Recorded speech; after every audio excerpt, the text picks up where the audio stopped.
反正在你应节之前，我不会离开你的。谁告诉你我要应节的？难道不是吗？你看我这副模样，像是快要死的人吗？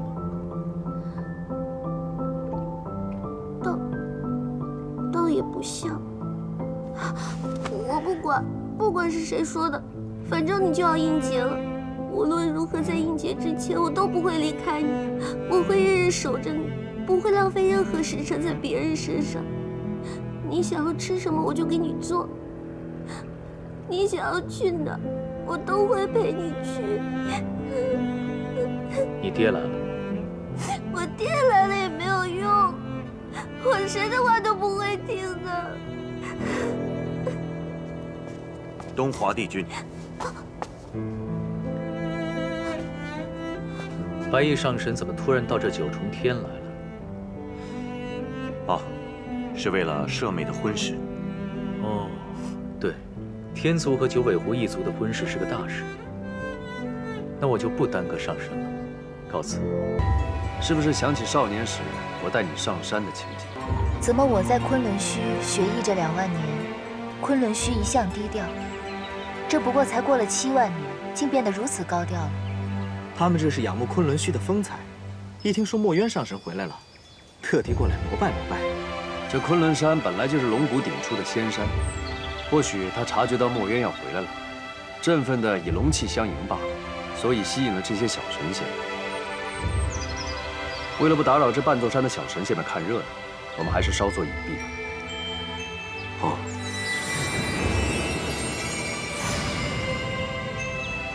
墨渊上神，方才领头的是墨渊上神。恭迎墨渊上神重回昆仑虚，弟子恭迎师父。为师让你们久等了。师父，师父，师父，师父，师父。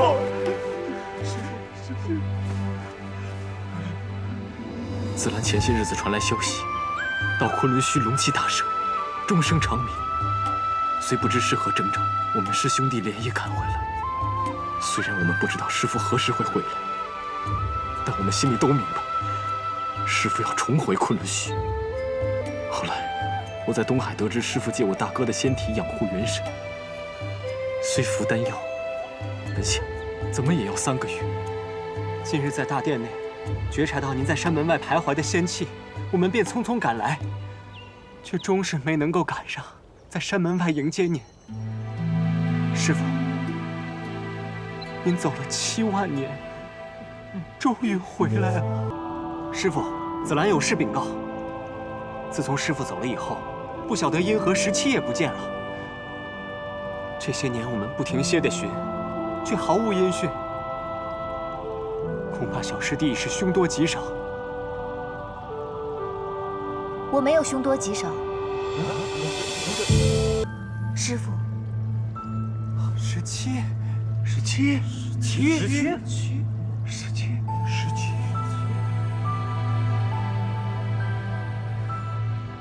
师父，当年是我给诸位师兄下了药。什么？连夜带着师父的仙体赶下了昆仑虚。这些小时期本不该瞒着师父，但刚才16师兄没有提及此事，想必也是为了保全我。17，石师兄说过，似因为了躲我们隐姓埋名。这些年我们师兄弟们寻遍四海，找遍八荒，到处找你都找寻不到。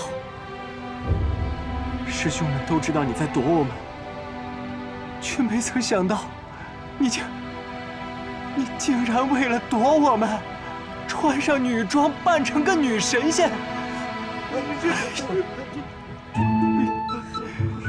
紫兰师兄，你真的觉得我这张脸是男扮女装吗？你从不与我们共浴，既然既是这个道理，你竟然是个女孩家。不错不错，就是个女娇娥。我还怕你不敢坦诚，方才见你一身女装过来了，我就晓得了。只是不敢替你说穿呐。啊！原来大师兄你早就晓得，居然还躲在一旁看戏。不敢看戏，不敢。如今17可是青丘的白浅上神，四海八荒之内都要尊称一声姑姑。论阶品呢，我还得先行礼问安。所以啊，16，我怎敢妄自给17下定论呢？他不开口，我怎敢先说？师父在此，我就永远都是昆仑虚的司印。诸位师兄的小17。17啊，这么多年，我完全都没看出来你是女儿身啊！真是没想到。我可想死你们了！我本来以为师父要3个月才能醒过来，没想到这么短的10日就醒过来了，真是太不可思议了。倒也不枉夜华这小子散了他一身修为，才能让墨渊这么快醒过来。这夜华真是个实实在在的情种啊！不过小五，你这时运也太不济了，刚还清墨渊的，这又欠下夜华的。墨渊你还得清他7万年的心头血，这夜华4万年的修为，你可怎么还啊？我是觉得，我跟夜华终归是要做夫妻的，这夫妻间本就该相知相爱。谁欠谁的，不必分得那么清楚。四哥觉得呢？我这趟来带了桃花醉，可否尝尝？好。怎么这么痛快？昔日你可是不轻言碰酒的。我有许多话要问你，不就着酒来说，岂不寂寞？当年17，为何带着我的仙体回了青丘？就晓得你要问这个，墨渊，你可要想清楚，是否真的要问？我看你醒来之后，这一颗心一直飘着。若是听我说完之后，我怕你更拿不准你跟白浅到底是师徒之情还是儿女之情。你那时魂飞魄散后，17就抱着你的尸体坐在弱水河畔，谁都不能靠近，疯了一般。一定要一族给你陪葬。昆仑虚久未有这么多人，客房满了，我的房间也被几个师兄占了。今夜啊，就在你这儿凑合凑合，等明日再收拾新客房。这7万年啊，为了师父，辛苦你了。昔日我的16师兄，但凡和我说话，一定会挑我的刺。我说东，他一定说西；我说好，他一定说不好。今日你说出这样的话，你还是我的16师兄吗？你是紫兰吗？你呀，活该这么多年嫁不出去。果然是紫兰，也活该你这么多年娶不到妻。对了，紫兰师兄，你猜我方才在想什么？在想什么？我方才在想，虽然活到了这个年纪，也经历了种种憾事。但是刚刚躺在昆仑虚这张小小的床上，我就觉得昔日的那些憾事也不算遗憾了。是啊，活了这么久，有些事说看开，也就看开了。你可还记得胭脂？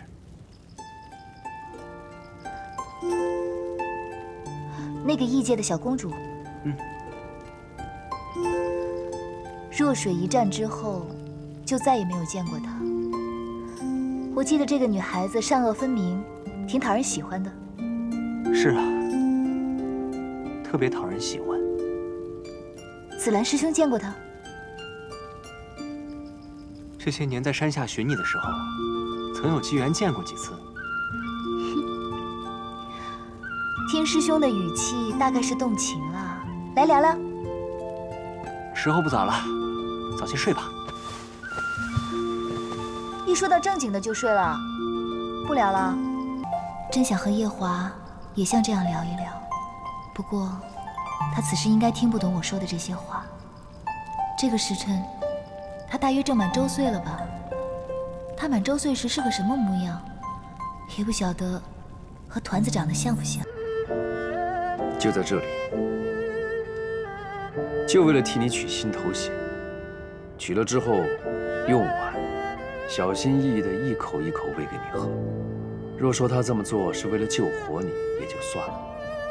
可他根本不知道你是否真的会回来，只是为了要帮你保住你的先生，用他青丘九尾狐一族的血，为你保住那个早已经没有元神的先生。帝君，你这是被谁给伤了？我爹说，既然我在凡间已经失身给帝君，就要打死我。我好不容易才逃出来的，就为了见帝君一面，然后进了效应，让我爹打死我。帝君，你这伤倒像是真的，险些把我给骗了。只是你做戏不能做全套啊！我碰你伤口的时候，你也该略微躲一躲，喊句疼。疼！学得再像一些。风九错了，这伤是假的。谁教你的？程昱。三殿下这位红颜知己，别的不会，骗人的把戏倒总能翻新。小狐狸，在凡间那间破屋，我就与你说，当断不断，害人害己。难道你还不明白？我和你的救命之恩已经有了了断。今日你又来我这太晨宫，是为了什么？因为你要应劫，所以我想陪着你。究竟是谁告诉你我要应劫的？你可知道，我大你多少？你父君还未出生的时候，我就已经是这般模样。数十万年，多少个沧海桑田，多少个生灵归于尘土，你都不曾见过。你也不曾见过我双手染血，杀红了眼的模样。你思慕的那个人是谁？是眼前看到的这个人吗？可是凤九，你眼前的这个人，并非真正的我；和你在太晨宫斗趣的人，也并非真的我；和你在凡间厮守的那个人，更不是我。你眼前的这个人，不仅是昔日定律法掌生死的天地共主，还是没有七情六欲，不知红尘为何物。无论你做什么，在我眼前都如同儿戏一般的东华子府少阳君。帝君过去经历过什么？司命，你给凤九讲讲。话说天君还在襁褓时，帝君就以战止战，率领座下的诸神平定四海了。当然，小仙知道这些也都是典籍上记载的。哦，帝君都这么老了，难怪要应劫。应劫？帝君要应劫？难道不是吗？你日日跟着帝君，竟然不晓得？我自然是晓得，帝君是不会在此时应劫的。你二人可知道这应劫是多大的事？帝君曾是天地共主，倘若他要应劫，早就九天同悲传遍四海了，怎么会如此的悄然无息，又让你二人知道？那他不会应劫了是吗？当然不会，而且我敢保证，帝君起码还能再活上几十万年，甚至于比小殿下你还要久。别忘了，他可是这天上地下唯一一个从石头里生出来的神仙，命硬着呢。究竟是谁跟你说帝君要应劫的？程昱告诉我的。啊？我是那天无意间听灵宝天尊和帝君说要应什么劫，我就以为帝君要应劫了。我说小殿下今天过来怎么愁眉苦脸的？你怎么不问问我呢？我才是跟随帝君最久的神仙。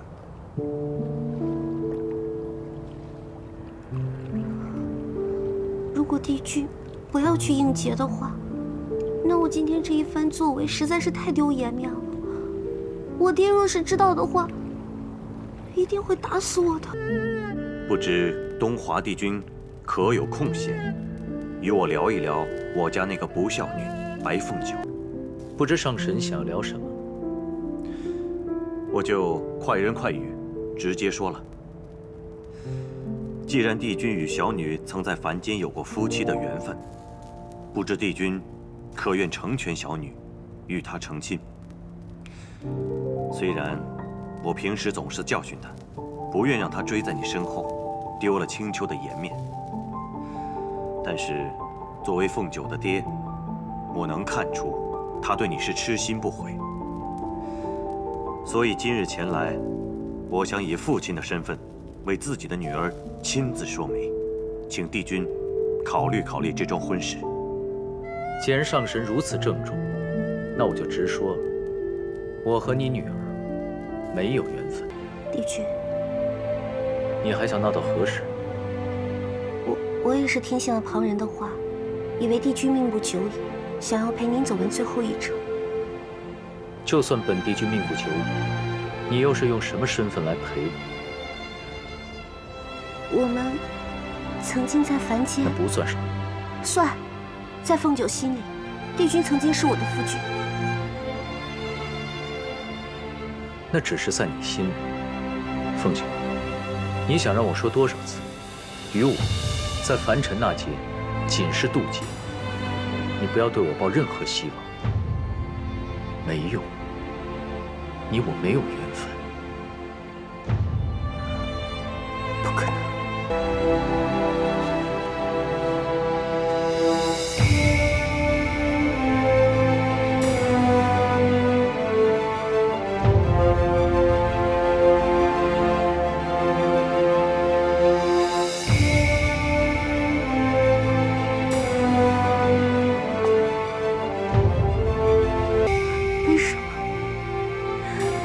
为什么你要对我如此狠心？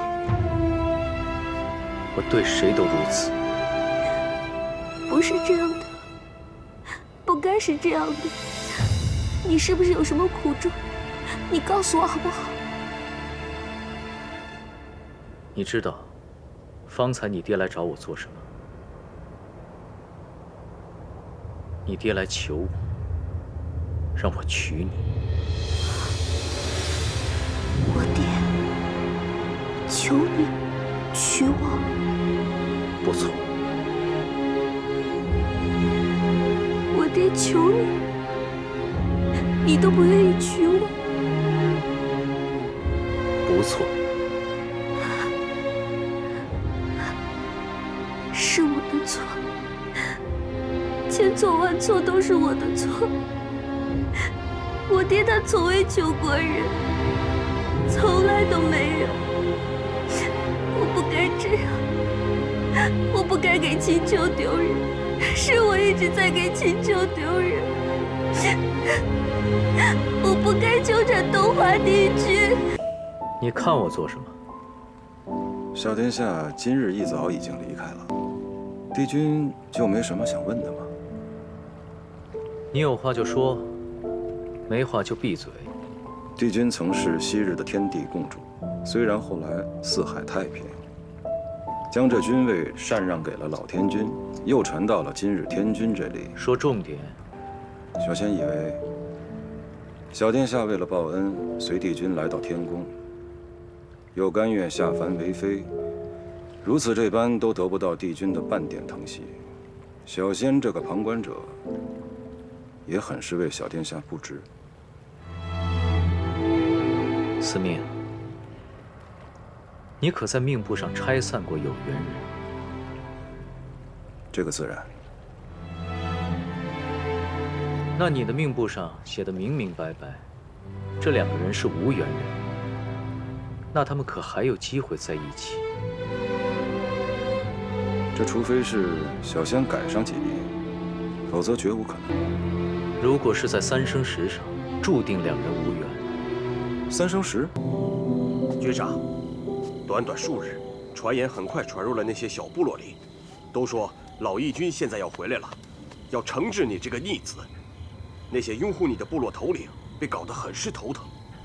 毕竟，如今的异界大不如从前，大家都盼望着能回到昔日的盛况。局长，我们再不想办法，怕是会出大事。如今众将军中，忠心的大都死在了白浅上神手中，余下的也都是些老义军的旧部，他们知道这个消息后，都蠢蠢欲动，有的则看看态势再做决定。陈二人来的时候，曾拜访了5、6位同僚，他们都闭门不见，最后也只有陈二人来了。如果真能回到往昔，本军甘愿让位。可是我们不能等到老义军回来。以昔日父君的性情，他根本就不会管子民如何。只要一出东皇钟，本军敢肯定，他会用这个天下给他报仇，为他被封印的7万年所陪葬。臣和君上的想法一样，所以臣宁死也不会拥戴老义军。臣誓死追随君上。没想到最后，只有你们2个人在本军的身旁。或许本军要在这大紫明宫做一件大事，来保义节，甚至是天下太平。你们2个先去调来最亲信的兵力，誓死守住大紫明宫。是。二哥哥，你二哥是不是很无能？并不是啊。7万年前的那场大战前，是异界最风光的时候，大家都会怀念，甚至希望昔日盛况再现，所以才把怨气都给了二哥哥。可是，那场大战耗尽了异界所有的财力和兵力，都是二哥把他们一点一点拾起来，才有了现在的异界。要是换做任何一个其他的义军，都不会做得比二哥哥更好。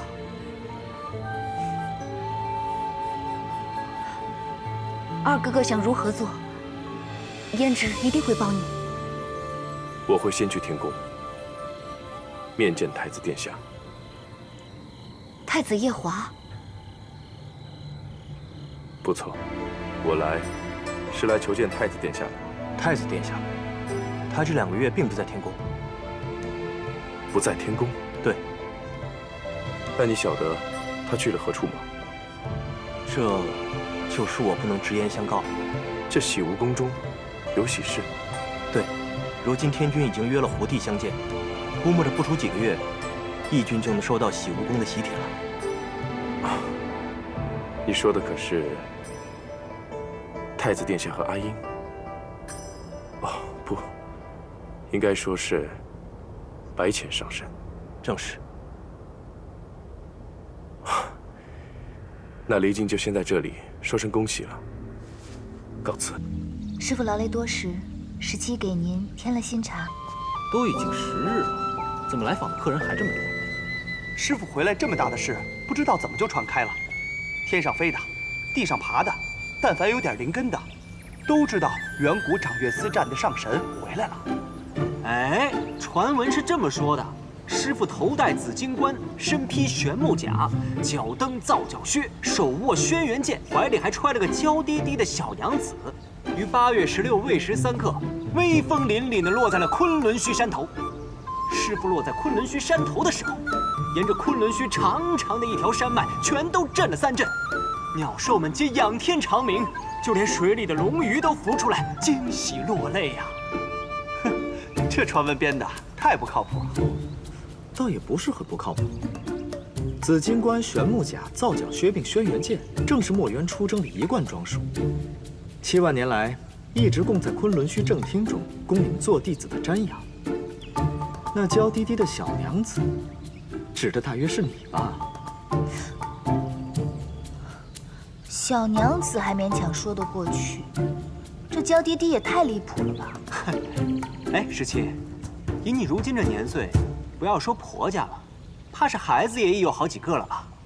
什么时候让师兄们见见你的夫君啊？以你的容貌品性，也不知嫁了个怎么样的夫君啊？好说好说，下个月我大婚，请你们吃酒啊！他这几日也见了不少客，也该歇歇了。师傅就这么走了？等一下还有人来朝拜，怎么办啊？嗨，都送到前厅去喝茶了，喝完了送走就行了。哎呀，这茶叶还够不够？够的。师傅看起来怪怪的。我之前经常和你四哥聊到你的婚事，深觉得你天生就是少根筋的人。这神仙是做得不错，于风月之事，你却是个外行。这话四哥也跟我说过，一字不差。你还真是少根筋。